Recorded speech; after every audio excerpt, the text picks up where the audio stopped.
predavanje je imelo naslov Duhovni pomeni prostora, v katerem smo si ogledali nekatere mitološke, zgodovinske in kulturne tradicije, ki so del našega slovenskega prostora med Alpami, Jadranom in Panonsko nižino.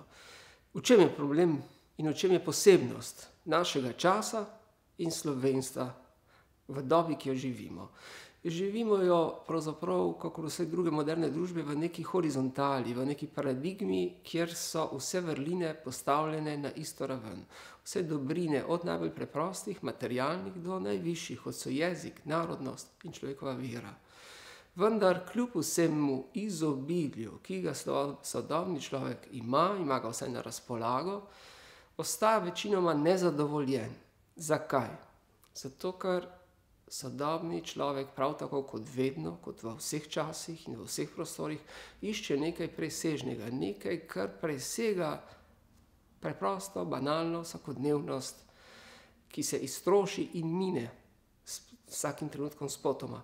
Kaj je to presežno?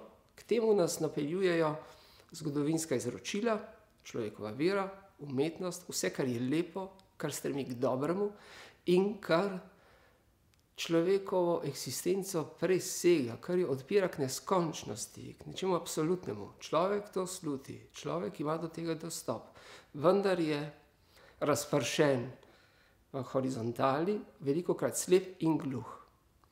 Poudarek večera je bil, da nas naša lepota pokrajine, v kateri živimo, in dragocena izročila, pravzaprav nekaj jih učijo, navajajo, spodbujajo k temu presežnemu.